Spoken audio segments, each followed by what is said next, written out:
Et donc, si vous faites partie des 10% des plus riches en termes de patrimoine, est-ce que les hommes et les femmes politiques ont favorisé votre patrimoine ces dernières décennies?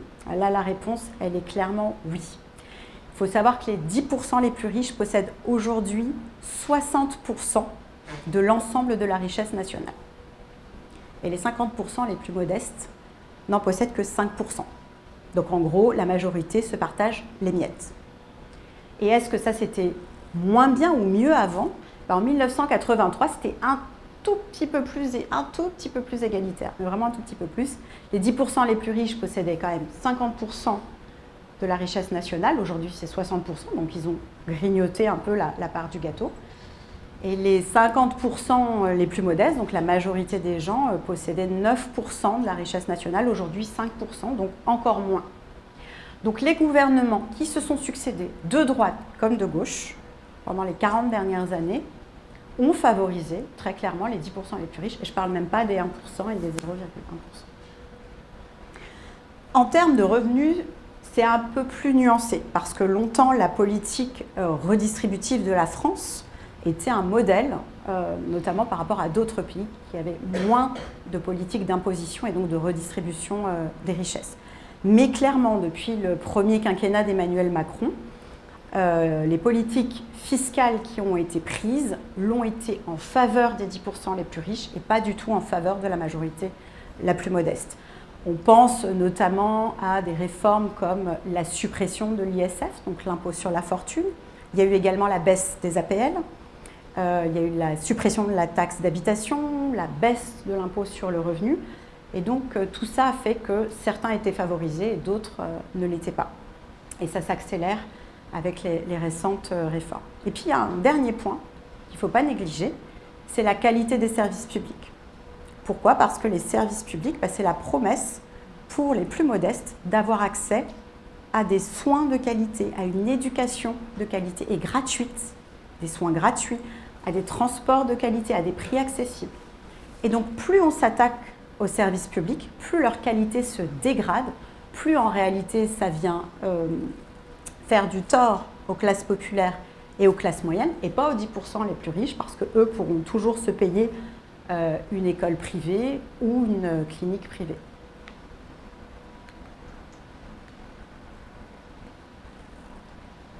Alors, qu'est-ce qui peut expliquer que la Ve République est une plutocratie? Eh bien, au plus haut niveau de l'État, donc nos principaux dirigeants, je ne parle pas du conseiller municipal d'un petit village, je parle des eurodéputés, des députés, des sénateurs, des ministres, du président, président de région, président de département, maire des grandes villes de France, président d'intercommunalité. Toutes ces personnes-là, qui peuvent imprimer un cap à la France, qui ont un gros pouvoir de décision, toutes ces personnes-là sont majoritairement issues des classes supérieures. Si on prend l'exemple de nos ministres, plus de la moitié de nos ministres sont des millionnaires. Comment est-ce qu'ils peuvent nous comprendre? Comment est-ce qu'ils peuvent savoir ce qu'on vit? C'est impossible. Si on prend l'exemple de l'Assemblée nationale, à l'Assemblée nationale, il n'y a que 7% d'ouvriers et d'employés aujourd'hui, alors qu'ils sont 44% dans la population globale, c'est-à-dire quasiment la moitié. Moi, ça me rappelle un peu comme dans les années 90, quand les femmes étaient exclues des postes de pouvoir, comme aujourd'hui, les classes populaires sont exclues des postes de pouvoir. En 93, il n'y avait que 6% de femmes à l'Assemblée nationale et tout le monde s'en fichait. Ensuite, il y a eu cette loi sur la parité en 2000 qui a permis de rééquilibrer un petit peu les choses. Mais je crois qu'aujourd'hui, il est temps de mettre en place une parité sociale au même titre qu'il y a une parité homme-femme pour que les gens qui nous gouvernent soient issus de tous les milieux sociaux et pas uniquement des classes supérieures. Et puis il y a un autre problème, c'est le problème de rémunération. C'est-à-dire qu'une fois que vous arrivez dans ces postes importants, encore une fois, je ne parle pas du conseiller municipal d'un petit village qui va avoir une indemnité très faible. Je parle des eurodéputés, des députés, des sénateurs, des ministres, mais aussi des conseillers et des très hauts fonctionnaires qui touchent des indemnités qui sont très élevées, beaucoup trop élevées, et qui font qu'ils rejoignent automatiquement les 10% les plus riches. Je pense notamment aux maires des villes de plus de 100 000 habitants qui touchent donc 5 900 euros bruts par mois. Le président de la République, 16 000 euros bruts par mois. Le président du Conseil constitutionnel, 16 500 euros bruts par mois. Et tous les autres qui sont entre ces deux fourchettes un peu et qui les classent dans les 10% les plus riches. Donc en fait, il y a une connivence de classe entre les dirigeants de premier plan et les 10% les plus riches, tout simplement. Il y a un collectif qui s'appelle Démocratiser la politique qui a sorti un rapport en septembre dernier qui montre donc cette surreprésentation des classes supérieures dans la politique. Et plus on monte dans les postes de pouvoir, plus c'est vrai. Et qui est favorable, comme je le suis, à la parité sociale en politique. Alors, si on veut essayer de comprendre les phénomènes qui expliquent le fait qu'il y a les intérêts des plus riches qui sont plus favorisés par rapport aux intérêts de la majorité de la population, il y a 3 phénomènes, je crois, qui sont intéressants à détailler. Le premier phénomène, on disait tout à l'heure qu'il y a une surreprésentation des classes supérieures au poste de pouvoir. Pourquoi? Est-ce que les classes populaires ne s'investissent pas en politique? Non, pas du tout.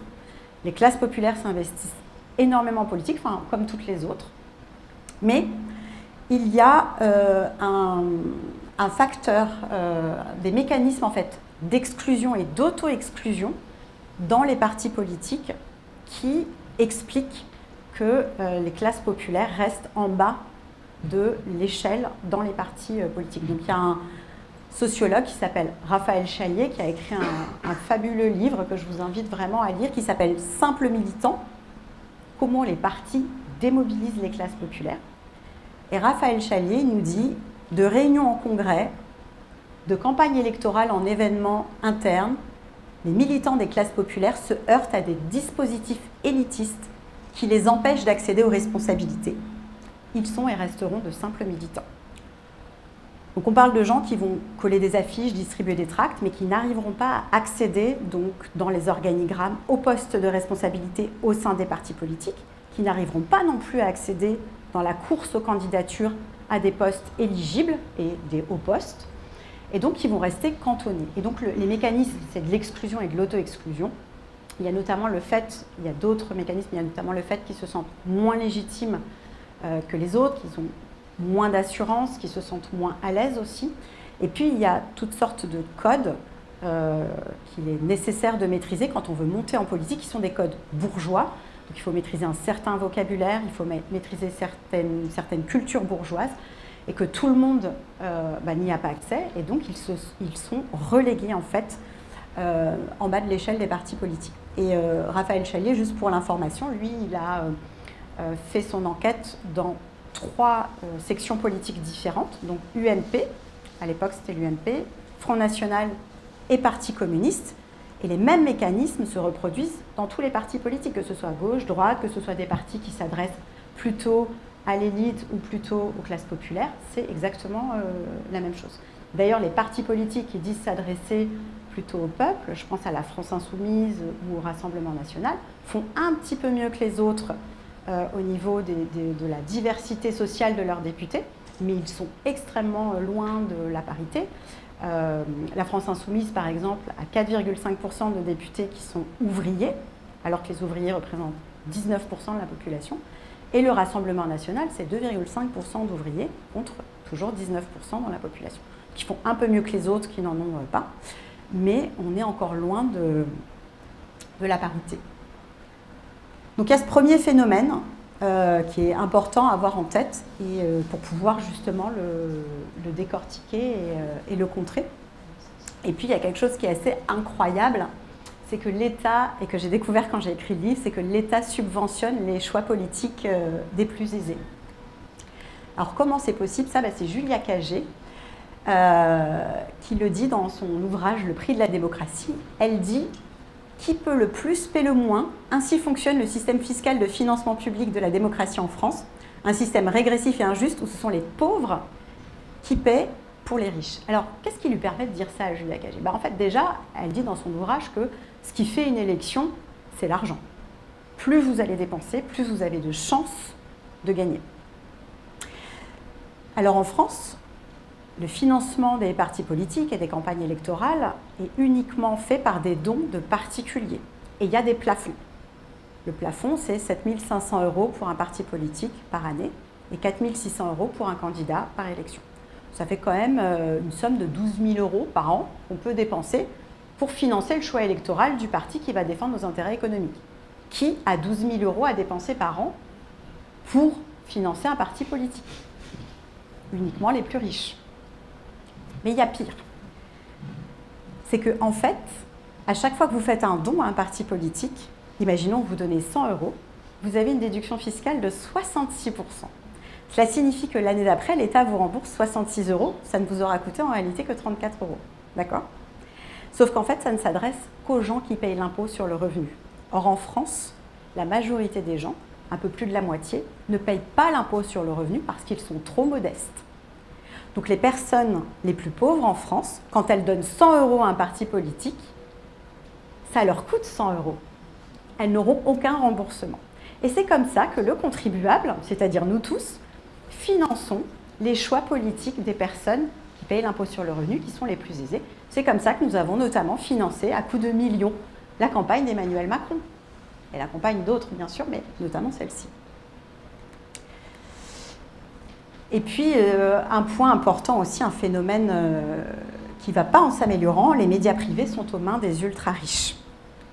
Alors, je vous laisse regarder quand vous rentrerez chez vous la formidable infographie du Monde diplomatique qui est régulièrement mise à jour. Voilà où vous pouvez voir qui possède quoi. En gros, une trentaine d'ultra-riches, donc ça va être des familles, ça va être des grands groupes, ça va être des milliardaires, possèdent la quasi-totalité des médias privés en France, chaînes de télé, radio et presse. Alors vous me direz, les médias ne font pas l'élection, c'est vrai, mais les médias peuvent quotidiennement influencer l'opinion en défendant par exemple les intérêts économiques des plus riches, de leurs propriétaires.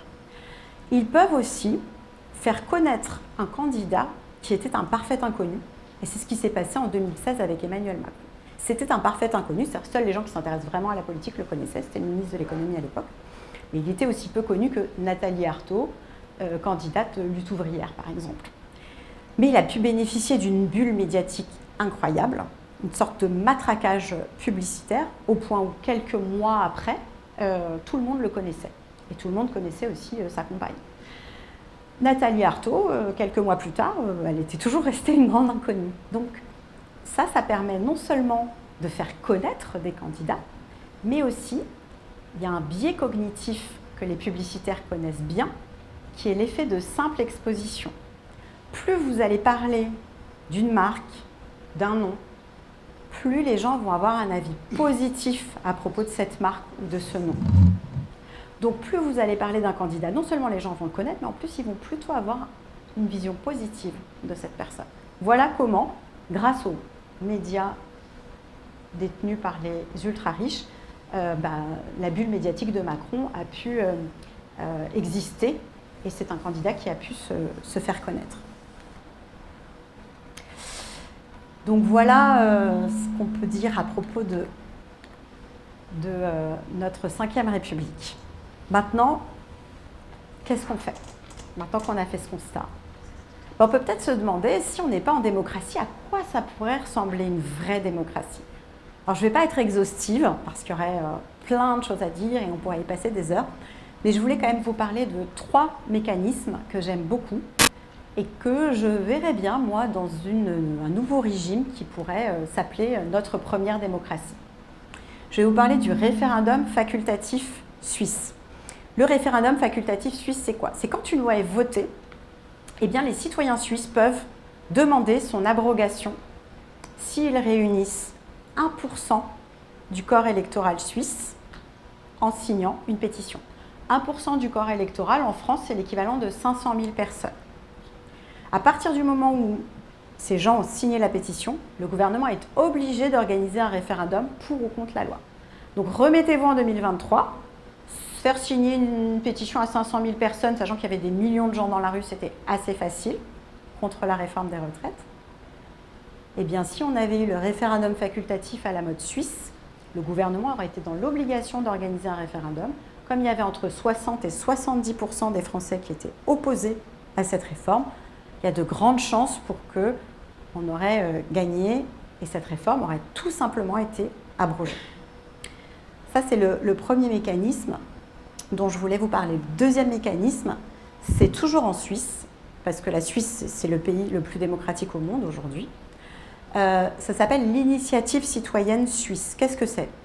Si un collectif, une association ou même un parti politique veut proposer une loi, il suffit qu'il recueille les signatures de 2% du corps électoral. Donc chez nous, c'est l'équivalent de 1 million de personnes, pour que le gouvernement soit dans l'obligation de faire un référendum pour dire est-ce que vous êtes pour ou contre l'adoption de cette loi. Eh bien récemment, les Suisses se sont votés un 13e mois de retraite. On n'en a pas beaucoup entendu parler dans les médias, mais pour lutter contre l'inflation, aujourd'hui, les retraités suisses ne touchent pas 12 mois de pension, mais 13. Alors ça, c'est intéressant, je trouve, les référendums, c'est l'équivalent de ce que demandaient les Gilets jaunes, le référendum d'initiative citoyenne. Mais je pense qu'on peut aller encore plus loin. Pourquoi? Parce que les Suisses, quand ils votent assis, tout seuls, chez eux, derrière leur télé. Il n'y a pas de discussion, de grands débats, d'intelligence collective, on en parlait tout à l'heure. Moi, ce que j'adore, c'est les conventions citoyennes. Alors, les conventions citoyennes, je vais vous parler d'une qui s'est passée en 2019, c'est la Convention citoyenne pour le climat. Cette Convention citoyenne pour le climat, elle devait répondre à une question. Comment réduire nos émissions de gaz à effet de serre de 40% à l'horizon 2030? Vaste ambition. Encore plus vaste ambition, dans un esprit de justice sociale. Cette convention citoyenne, c'était 150 citoyens tirés au sort, représentatifs de toute la population française en termes d'âge, de genre, d'origine géographique et surtout de catégories socio-professionnelles. Donc il y avait autant d'ouvriers et d'employés dans cette convention citoyenne qu'il y en a dans la population globale. Donc par exemple, si on regarde le niveau de diplôme des 150 citoyens tirés au sort, on voit qu'il y avait 26%, 18% et 18%, donc en tout 62% de gens qui sont sans diplôme ou avec juste le bac ou avec juste un CAP ou un BEP. Donc 62% avec au plus le bac. Dans l'Assemblée nationale, ce n'est pas du tout ça. Ça, c'est représentatif de la population française. Okay. Donc ça veut dire qu'il y avait des gens qui étaient des aides-soignants, des éboueurs, des livreurs, des instituteurs, des étudiants. Il y avait de tous les métiers. Et donc ils étaient beaucoup plus à même de savoir ce qu'il était possible pour eux, ce qui était bon pour eux, pour justement aller vers cette transition écologique. Et ces 150 citoyens, pendant 9 mois, ils se sont réunis. En tout, ils se sont réunis 7 week-ends, 27 jours. Et ils ont eu accès aux meilleurs experts, des experts contradictoires. Donc il y avait par exemple des pro-nucléaires et des anti-nucléaires pour pouvoir se faire une idée vraiment précise du problème. Et ensuite, ils ont pu débattre et discuter avec des gens qui sont spécialisés justement dans l'intelligence collective et qui ont fait en sorte que tout le monde puisse s'exprimer, tout le monde puisse prendre la parole et qu'on aille vers une discussion, vers une décision commune. Et à la fin, ces 150, ils ont fait 149 propositions de loi. De l'avis de tout le monde, c'était des bonnes lois, qu'on soit pour ou contre, mais elles étaient de bonne qualité. Et donc, ils ont prouvé qu'en fait, des citoyens peuvent rédiger la loi aussi bien que des députés. Voire même mieux, puisque là, ils étaient en plus très représentatifs de la population française. Donc voilà, pour moi, 3 pistes. Et c'est vraiment pas les seules, il y en a beaucoup d'autres, mais qui pourraient nous permettre d'avoir un régime dans lequel nous, les citoyens, nous, les citoyennes, on pourrait être beaucoup plus actifs, actives, et on pourrait même coupler les deux. Si on couple le référendum d'initiative citoyenne et les conventions citoyennes, ça s'appelle le référendum d'initiative citoyenne délibératif.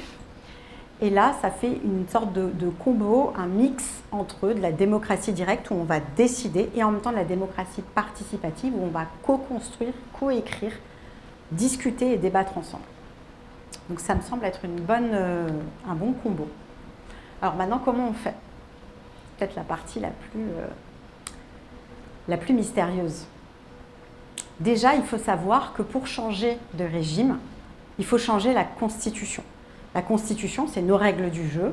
Elles fonctionnent depuis 1958. Elles ont été écrites par le général de Gaulle et quelques collaborateurs en 1958.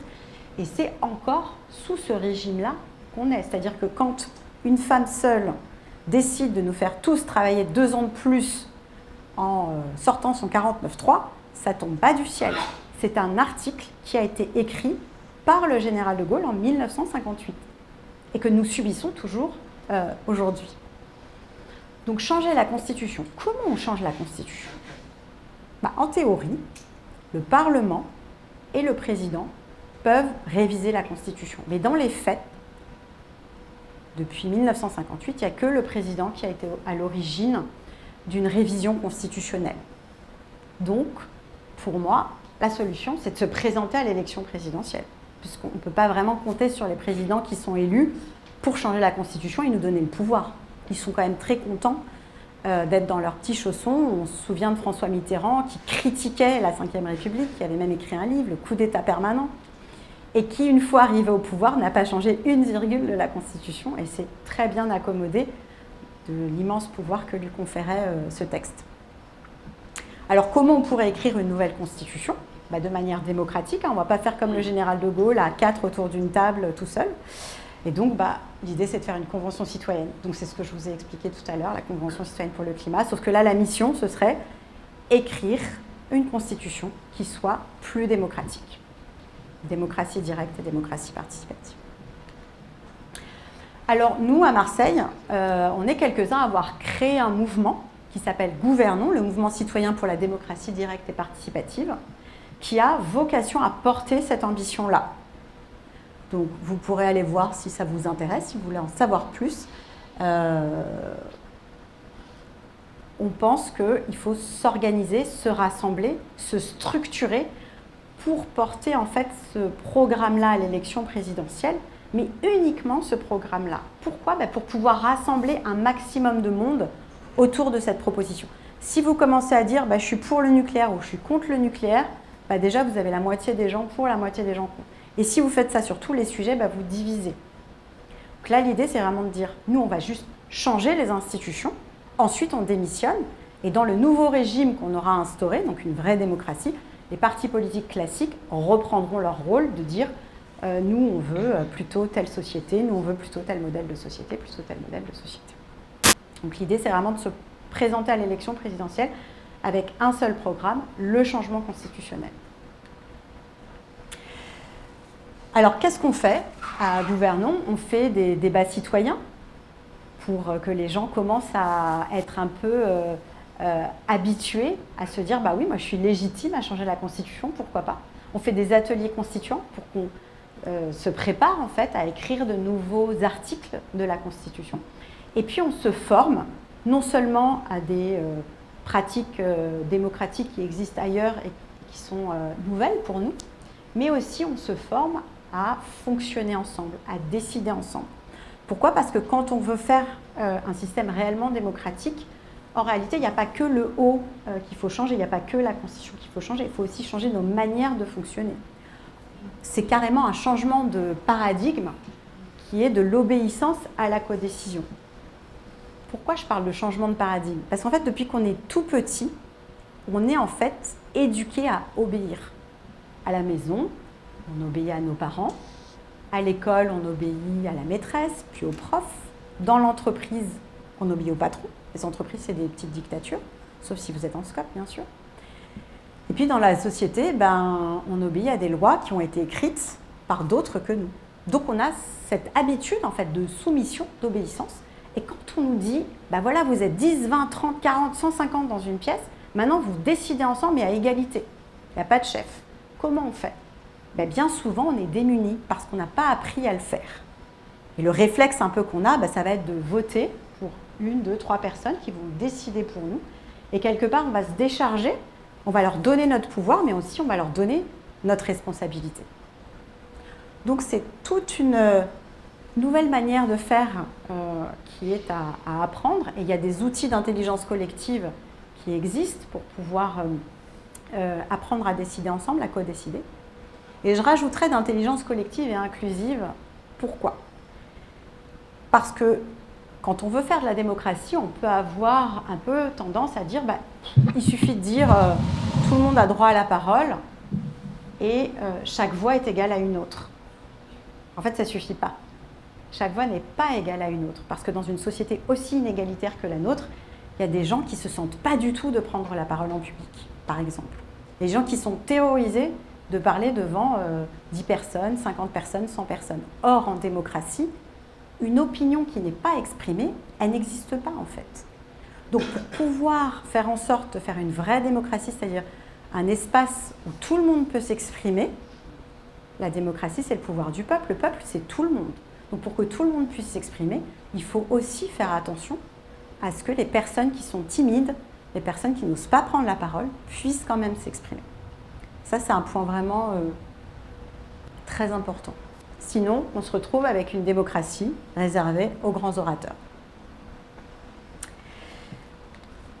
Et donc maintenant, je dirais que c'est à nous de jouer. Alors comment est-ce que vous pouvez dès maintenant agir pour construire cette première démocratie? Ça peut être en parlant autour de vous, en faisant que ce soit un sujet qui devienne un sujet important.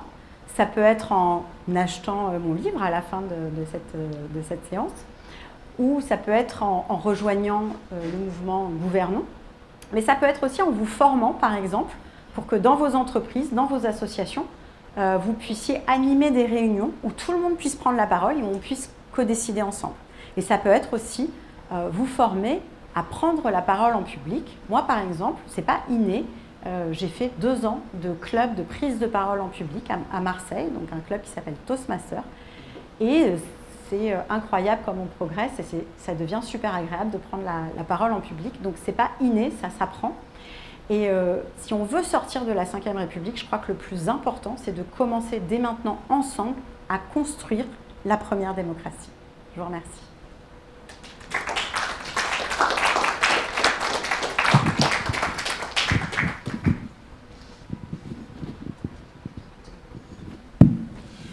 Alors maintenant, vous êtes nourri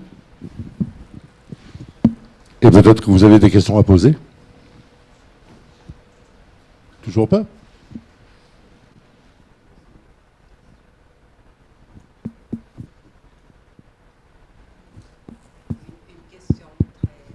Je te passe le micro. Tout le monde. Une question très simple. Est-ce que dans votre livre, il y a les outils de l'intelligence collective? Non. Bon. Parce que Est-ce qu'il y a dans le livre les outils d'intelligence collective? Non, c'est pas un livre sur comment on peut, par exemple, animer une réunion en intelligence collective. Il y a quelques éléments, mais c'est vraiment... Par contre, il y a énormément de livres qui existent à ce sujet et surtout, il y a par exemple, je peux vous conseiller de regarder en ligne, il y a l'Université du Nous qui donne plein de formations en ligne, de conseils.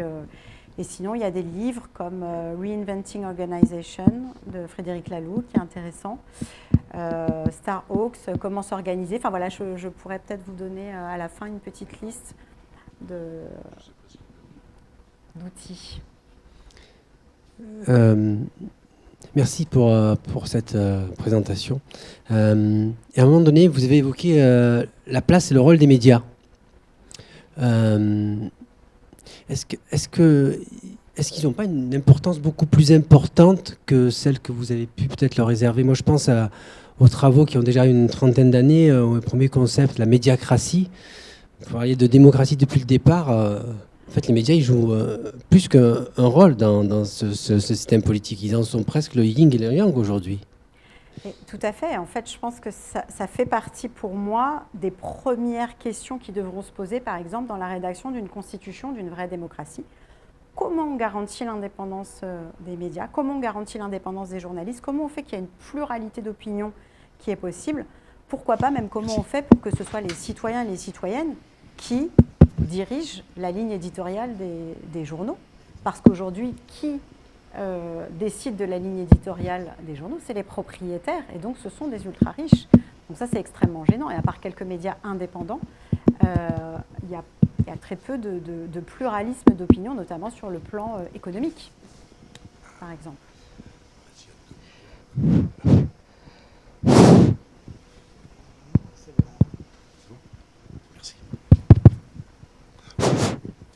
Moi, je pense déjà, il faut, vous en avez un peu parlé, s'appuyer dans les communes sur le mouvement associatif.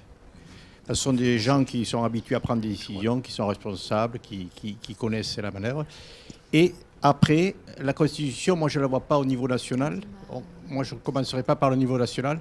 Je ferai une Constitution au niveau local, c'est-à-dire la commune. Dans certaines, j'ai lu, maintenant je ne me rappelle plus le nom du village, dans la Drôme, il y a des électeurs qui n'étaient pas élus, mais qui ont participé et qui participent toujours à la gestion de leur commune. Bon, c'est un petit village, c'est vrai. Ça sera peut-être un peu plus difficile à le faire à Marseille. Il y aura peut-être plus de règles, mais pourquoi ne pas, dans les conseils municipaux, faire venir une partie de gens non élus, mais qui seraient choisis, peut-être par le maire, ou peut-être par une instance locale, et qui feraient vivre au niveau local ce qu'on reproche à nos députés et à nos sénateurs. Mais, oui, tout à fait. En fait, il y a un grand mouvement, enfin grand, moi je le vois grand parce que je crois que je suis biaisée par les algorithmes, mais disons qu'il y a un mouvement de listes citoyennes et participatives au niveau municipal, qui a commencé, donc assaillant, vous le disiez, en 2014, mais ils n'ont pas été réélus en 2020. Ils ont perdu les élections, donc là, je pourrais en parler longuement, mais il y a des leçons à en tirer, je pense, très importantes. Mais en 2020, il y a 400 listes qui se sont présentées, et 66 ont été élues, y compris dans une grande ville comme Poitiers. Donc aujourd'hui à Poitiers, entre 2020 et aujourd'hui, il y a une assemblée citoyenne qui a été mise en place par cette mairie, donc citoyenne et participative, qui a pu se saisir du sujet qu'elle voulait, le travailler avec les agents de la mairie, c'est ce que vous disiez, et ensuite décider de ce qu'elle allait en faire. Donc là, c'était sur les incivilités dans l'espace public. Ça, ce sont des exemples très intéressants. Et en 2026, on ne sait pas encore exactement combien de listes citoyennes se présentent, a priori plus qu'en 2020. Et effectivement, elles sont portées par le désir des citoyens de changer les choses au niveau local. Et il y a même des gens qui vont plus loin, qui font de la démocratie directe à 100%. Donc vous imaginez la démocratie athénienne. Bon, sauf que là, les citoyens, ils ne feraient pas 10% de la population, mais ils feraient 100% de la population. Et là, le maire a décidé que toutes les décisions de son village, donc c'est un village de 200 habitants, à Ménil-la-Orgne, il y a eu un article sur eux dans Fakir il n'y a pas longtemps, et bien c'est une assemblée citoyenne qui se réunit quand elle veut, qui se saisit des sujets qu'elle veut, qui décide de tout. Et le maire, il applique. Et donc, par exemple, donc ce maire a appliqué des décisions avec lesquelles il n'était pas d'accord. Donc là, ils ont vraiment poussé le curseur très très loin de la démocratie directe. Donc ça existe. Et évidemment, je pense que c'est génial et qu'il faudrait que ça existe partout. Si on faisait ça dans chaque village, bah, ce serait la démocratie directe partout. Et je pense qu'entre le national et le local, c'est complémentaire. Et on ne sait pas finalement par quel biais on va réussir à transformer les choses. Mais effectivement, il y a aussi cette... Donc nous, avec Gouvernement, on est plus sur le côté national. Mais effectivement, toutes les listes citoyennes, bah, on les soutient à fond, c'est sûr. À Marseille existent les SICA, qui sont des collectifs qui sont organisés par secteur. Et ces collectifs disposent d'un budget qui leur est attribué pour mener le projet qu'ils ont choisi collectivement. Donc c'est bien modeste, mais c'est déjà un début de démocratie ou en tous les cas de coopération participative. D'autres interventions ?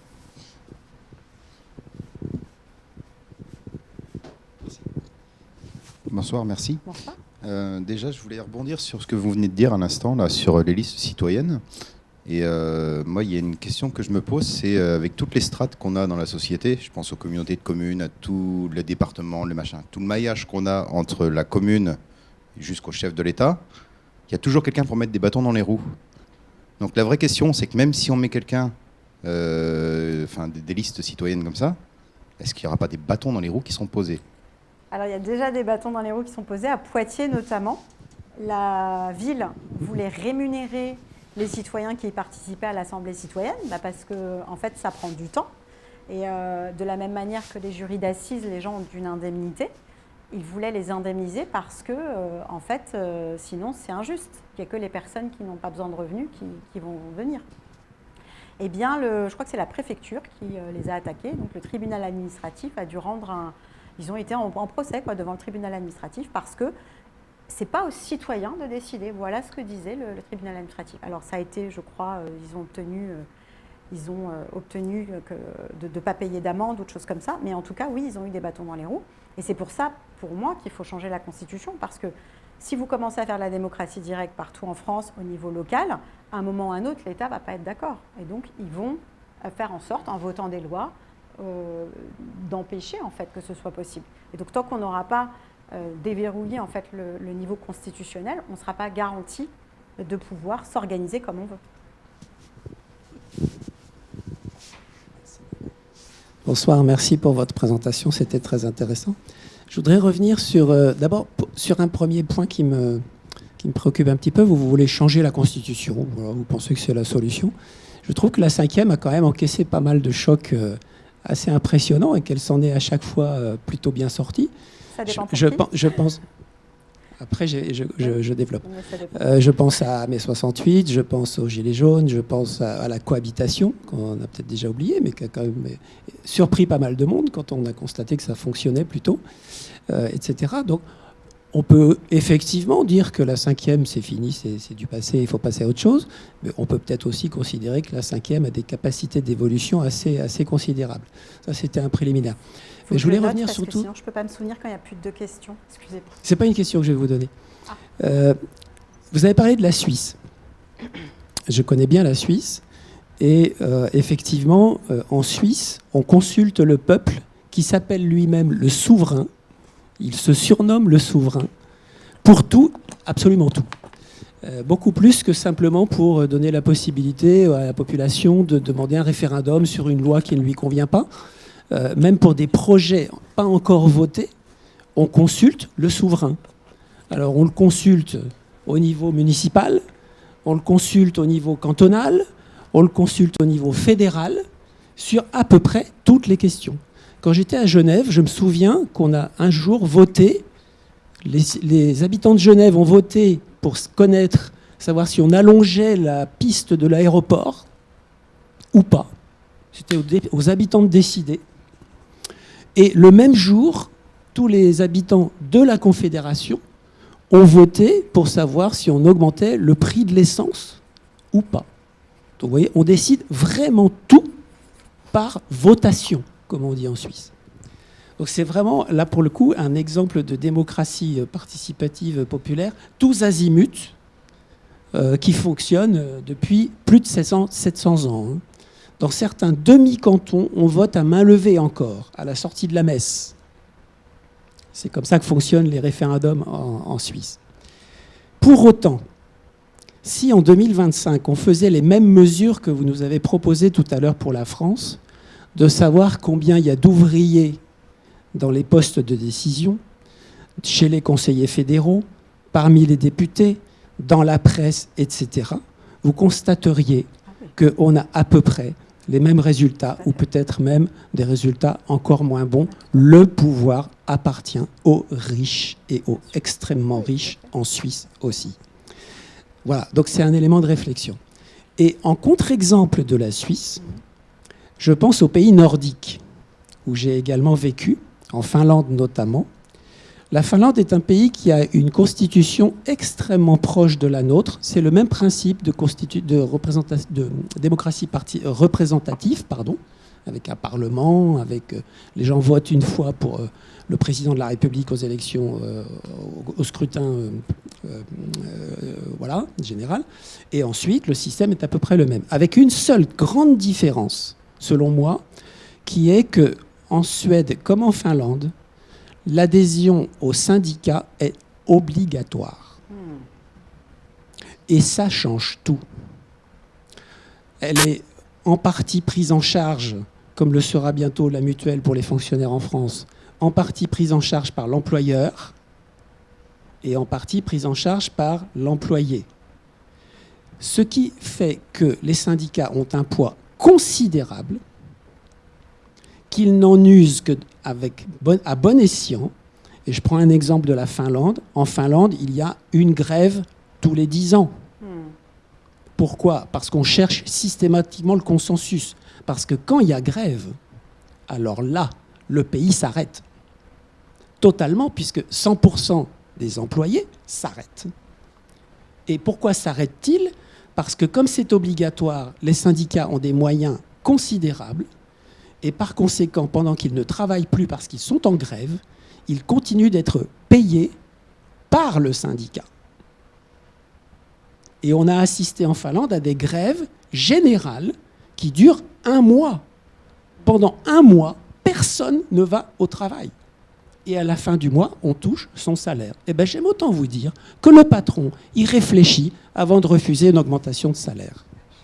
Merci beaucoup pour cette contribution. Je pense que vous avez l'air en tout cas d'avoir très envie de participer à la réécriture de la Constitution.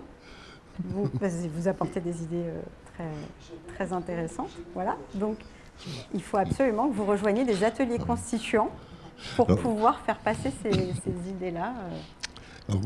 Claude Escarguel, que vous ne connaissez certainement pas, qui a tenté d'être candidat à la députation, puis aussi qui a eu à un moment envie d'être candidat à l'élection présidentielle, lui portait un projet qui était intéressant à propos de la propriété des entreprises. Donc ça revient un petit peu à ce que tu exposais à propos de la situation des salariés, enfin des travailleurs, et puis des syndicats dans les pays de l'Est, du Grand Est. Lui proposait qu'une part des profits de l'entreprise soit distribuée aux travailleurs, aux personnes salariées.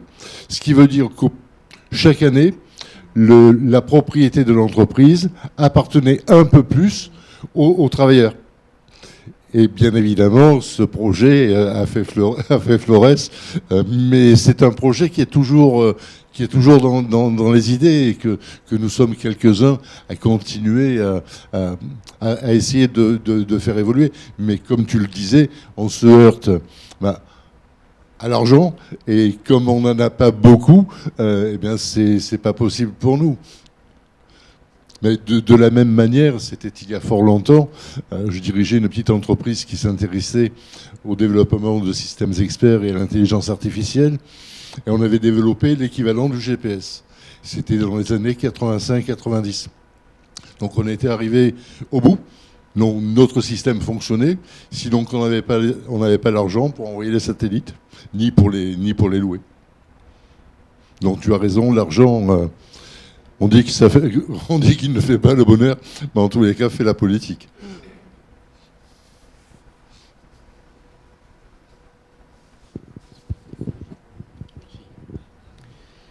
Merci pour cette présentation qui était très intéressante et qui me fait penser un petit peu à la République de Platon, où on a aujourd'hui, on a passé une étape de la République qui était pratiquement saine, avec des discussions, je parle au XIXe siècle et début du XXe, il précisait quand même que la liberté que donne la démocratie amène obligatoirement la plutocratie. Et on y est. Et après la plutocratie, obligatoirement, il y aura la tyrannie, ou du moins un régime dictatorial. On le voit aussi aux États-Unis. Hein. Donc votre point de vue est intéressant. Et nous ne sommes pas éduqués, bien sûr, pour la seule éducation politique que nous pouvons avoir. On la retrouve dans la formation des énarques, qui sont devenus des ducs de France.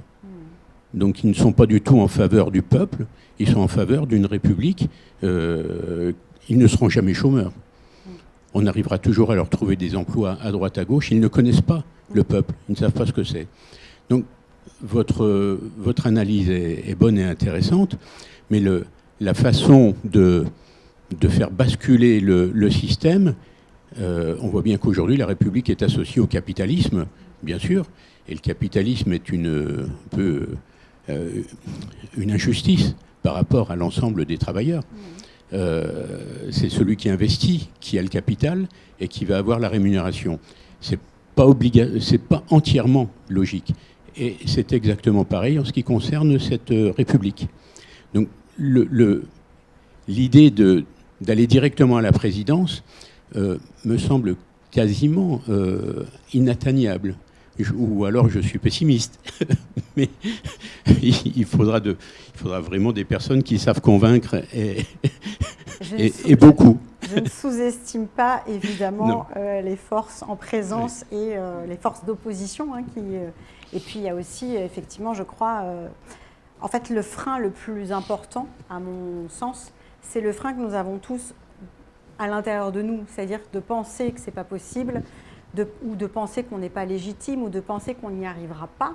Ça fait que déjà, avant même d'avoir commencé la lutte ou le combat, ou d'avoir lancé la bataille, finalement, on capitule.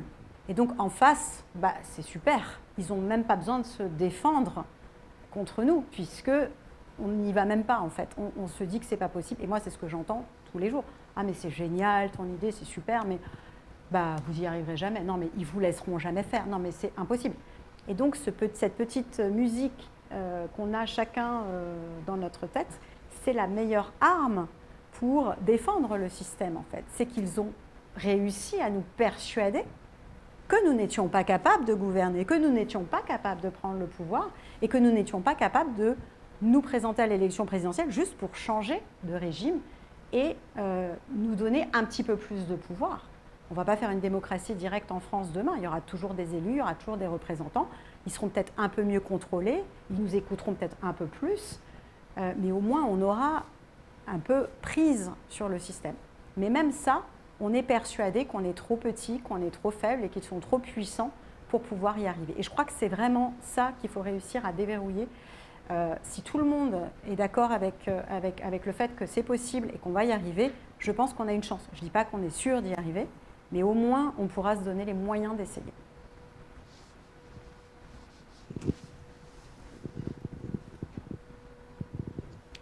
Merci. Moi, ça marche. Je me posais, j'ai un peu, effectivement, j'ai un peu l'opinion que attaquer directement par la présidentielle, j'y crois pas du tout, parce que franchement, quand on voit comment les Français élisent le président, bon, j'y crois pas trop, mais j'ai peut-être tort. Hein. En revanche, la question qui m'a intéressée, c'est effectivement, dans ce que vous proposiez, c'est effectivement d'essayer d'imposer d'une façon ou d'une autre, et la question que je me pose, c'est comment, une parité sociale. De la même façon qu'on a imposé, bon, même si c'est pas toujours parfait, une certaine parité homme-femme, je pense qu'il pourrait y avoir une vraie mobilisation, si je puis dire, des citoyens et des citoyennes sur un projet de ce genre. Parce que je pense que beaucoup de Français sont conscients de ça. Hein, alors, ils n'ont pas les chiffres que vous nous avez donnés, mais ils le savent. Ils savent bien que nos gouvernants ne connaissent absolument rien à ce qui se passe dans la rue. Et ça, tout le monde le ressent. Donc, je trouve que ça serait une bonne étape, je dirais, une bonne étape pour essayer d'avancer un peu. Il me semble que ça pourrait s'entendre dans le pays. Ça, c'est le collectif Démocratiser la politique, effectivement, qui fait campagne pour ça et qui essaye d'interpeller justement les partis politiques pour dire, mais attendez, vous êtes des partis politiques de gauche et vous ne faites même pas la parité sociale en votre sein. Qu'est-ce que c'est que cette histoire, en fait? J'entendais qu'aux prochaines élections municipales, toutes les communes, toutes les listes qui se présenteront aux élections municipales devront être paritaires. Donc ça va changer encore beaucoup de choses, mais là aussi il y a des levées de boucliers en disant dans notre village nous ne sommes pas suffisamment nombreux pour pouvoir construire une liste paritaire.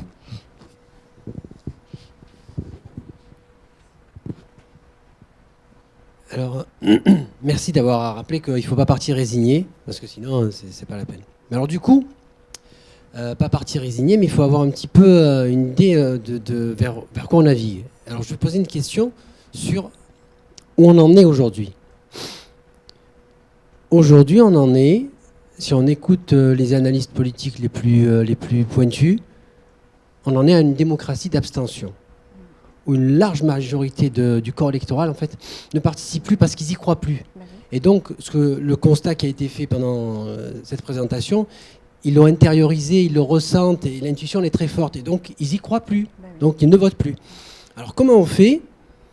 Alors que dans cette démocratie d'abstention, où la part des votants s'est réduite, et où les quelques partis et personnes opportunistes qui cherchent à capter ces voix pour atteindre des postes pour des raisons autres que celles de servir le peuple, comment on fait pour inverser les choses? Comment on fait pour que... Parce que moi je dis pourquoi pas de viser la présidentielle. Mais viser la présidentielle, ça veut dire qu'on compte sur un corps électoral. Or, un corps électoral aujourd'hui qui n'y croit plus du tout, parce que... Et il a raison de ne plus y croire d'ailleurs. Et comment vous feriez-vous? Alors moi, Moi, j'ai une idée simple. Je me suis fait une idée simple ces dernières années sur ce sujet. C'est que je me dis qu'il faut recommencer à travailler dans la proximité, dans le terrain. Et il faut commencer à convaincre autour de soi.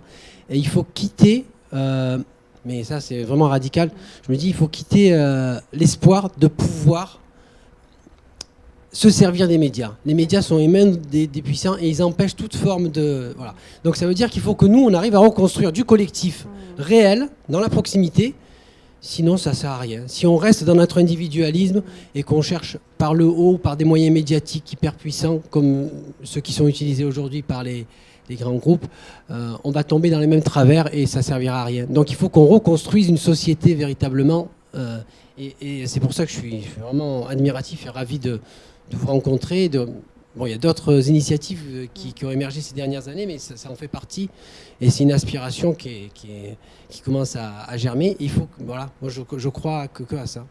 Il faut aller convaincre les gens d'aller voter, même si l'offre politique, elle n'est pas franchement excitante et sexy. Il faut aller mettre son bulletin, et de plus en plus nombreux, et peut-être que... Voilà.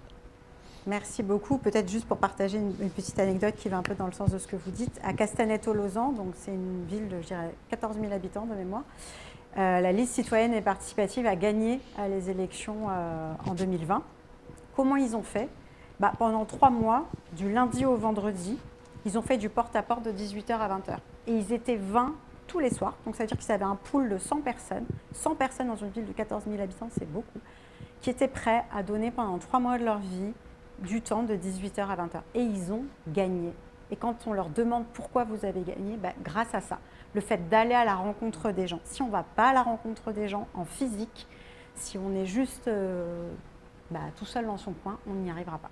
Et après, moi, j'ai quelque chose qui me plairait bien, ce serait de faire des réunions Tupperware, mais politiques. Donc d'aller d'appartement en appartement, mais au lieu de présenter des objets, on présenterait des réformes en fait, qui donneraient plus de pouvoir au peuple.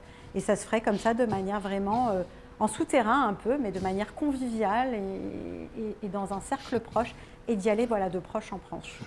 Les apéros citoyens existent depuis longtemps, et pour en participer à quelques campagnes électorales, j'ai eu l'occasion d'organiser des apéritifs citoyens où on demandait effectivement aux gens d'inviter chez eux des amis ou des voisins, et puis le candidat apportait les cacahuètes et quelques boissons, et puis c'était un moment de débattre.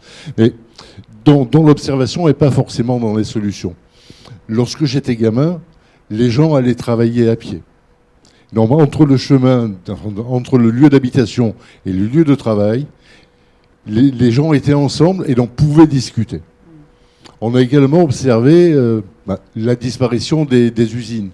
Et dans les usines, qu'est-ce qu'il y avait? Il y avait des syndicats. Et il y avait des lieux d'échange et de discussion à la fois à propos du travail, mais aussi des discussions politiques. Et puis on a observé... moi, je considère qu'il y avait 2 instances d'éducation, qui étaient le patronage et les cellules communistes. Les cellules communistes organisaient les colonies de vacances et le patronage offrait des films gratuits à tous les enfants. Ces deux structures ont disparu, ou ont quasiment disparu. Et donc il n'y a plus ces lieux d'éducation dès le plus jeune âge. Et parce qu'on n'apprend pas aux plus jeunes ce que c'est un ballon, ce que c'est un film, ce que c'est le travail, ce qu'est Marx, pourquoi ces théories, mais aussi d'autres théories qui sont intéressantes, eh bien, on n'arrivera pas à faire changer et organiser des collectifs. Alors, tu le disais, il y a plein de collectifs qui font fleurette à Marseille. Enfin, j'en vois arriver 2-3 par semaine, quoi. C'est absolument réjouissant. Et là aussi, au lieu de se réunir, d'être ensemble, chacun essaie de monter sa propre chapelle. Et donc, comme ça, on est sûr de perdre. Oui, je viens. On a encore 5 minutes. J'avais une autre question, en fait. Je vous ai bien écouté. Et je me dis, est-ce que le fait d'être dans l'Europe telle qu'elle est construite aujourd'hui, l'Europe maastrichtienne, on n'a pas un risque, au cas où on finirait par y arriver, de se retrouver comme en Roumanie, d'avoir une élection qui soit annulée? Moi, j'ai envie de prendre les choses petit bout par petit bout, déjà. C'est vous qui avez parlé d'aller à l'élection présidentielle. Oui, tout à fait. C'est exactement ce que je viens de vous dire. C'est-à-dire Si on se pointe à l'élection présidentielle, imaginons qu'on finisse par y arriver, Oui. vous n'avez pas peur qu'on se fasse jeter par l'Europe telle qu'elle est construite aujourd'hui? Non, parce que ce ne sont pas du tout les mêmes compétences. Les élections nationales ne sont pas soumises à l'approbation européenne. Pour moi, ce qui est possible, c'est que, effectivement, pour moi, ce qui est... Voilà, pour moi, ce qui est possible, c'est qu'effectivement, on ait les autres pays d'Europe et du monde entier aussi, qui ne soient pas forcément d'accord avec l'idée que la France devienne une vraie démocratie. Parce que, évidemment, si on voit le scénario le plus beau, ça pourrait faire tache d'huile. Puisqu'on est quand même un pays qui est regardé, qui a coupé la tête de son roi, qui est le pays des droits de l'homme. Quand les Gilets jaunes se sont mobilisés, le monde entier nous regardait. Donc, il est tout à fait possible qu'on ait, comme en 1792, toutes les armées d'Europe contre nous. À l'époque où on a fait la Révolution française, on a quand même eu toutes les royautés qui se sont retournées contre la France. Et on était en guerre à l'intérieur, mais aussi à l'extérieur. Donc c'est tout à fait un scénario qui est possible. Donc effectivement, je ne peux pas vous dire que non, voilà, on a trouvé ce système, cette parade, etc. J'en sais rien. J'essaie de ne pas regarder trop loin, en fait, dans ce qui pourrait arriver de pire. Et d'essayer déjà, si on arrive à faire ça, ce sera déjà extraordinaire. Et après, on verra comment on fait pour, effectivement... Moi, l'idée que j'ai, c'est que je me dis que ce serait bien que cette volonté, elle se déploie dans le monde entier à peu près en même temps, pour qu'on ne soit pas les seuls. Voilà, ça, ce serait un peu l'idéal. Et déjà en Europe, mais pour qu'on ne soit pas les seuls. Mais il me semble qu'une idée comme celle-là, de changer les institutions pour faire advenir une vraie démocratie, elle peut séduire un paquet de gens. Et pas que en France, je veux dire en Europe et dans le monde entier. Il y a des mouvements... politique pour virer les tyrans en Afrique très très régulièrement. Et donc moi je me dis qu'ici on a encore la chance de pouvoir se réunir dans cette salle, en débattre, en discuter, s'organiser, créer un parti politique, créer un collectif, se présenter à l'élection. Il y a des pays où c'est pas possible. Donc profitons-en et faisons-le tant que nous on peut le faire. Attends, on ne fait pas de discussion. Alors, toujours dans le même, pour rester cohérent avec l'idée, ce ne serait jamais nous, en tout cas moi ou les membres de gouvernement, qui déciderions ce qu'on va faire. Ce serait forcément les citoyens, les citoyennes, après une convention citoyenne, qui décideraient si on sort de l'Europe ou si on n'en sort pas. Ça, c'est une décision qui appartient au peuple français. Oui, moi, dans la prochaine Constitution, une simple règle que je pense dont tout le monde pourrait être d'accord, c'est de dire un président, un député ou un sénateur ne peuvent concourir à une élection que s'ils ont exercé 1 ou 2 mandats locaux. Parce que c'est ce qu'on entend chez les gens. Pourquoi pas? Macron, il ne connaît pas, il n'a pas été élu localement. Voilà. Une fois qu'on a dit ça, c'est vrai qu'il n'a pas été élu localement, mais il a été élu. Alors, si on veut vraiment que tout le monde soit élu local, il faudrait commencer par dire ceux d'en haut, qu'ils soient riches, pauvres ou pas, il faut d'abord qu'ils passent par le mandat local. Alors qu'il peut être peut-être des gros mandats locaux. Peut-être que ce seraient les grandes villes, ce seraient les métropoles, on pourrait commencer par peut-être pas le petit village, bien sûr, mais essayer de trouver une règle pour ne pas entendre ces critiques qu'on entend tous les jours. Oui, mais là-haut, ils ne connaissent rien à notre vie. Si le bonhomme, il est député, mais qu'il est déjà passé par le mandat local, on se rend compte qu'il fait mieux son travail de député quand il est passé dans son mandat local. Le président de la République, ça pourrait être pareil, ou le sénateur, ça pourrait être pareil. Merci beaucoup. Ben voici une proposition. D'autres propositions? Profitez-en. On va commencer à réécrire la Constitution ensemble. Profitez-en, c'est bientôt Noël. On prend tous les cadeaux.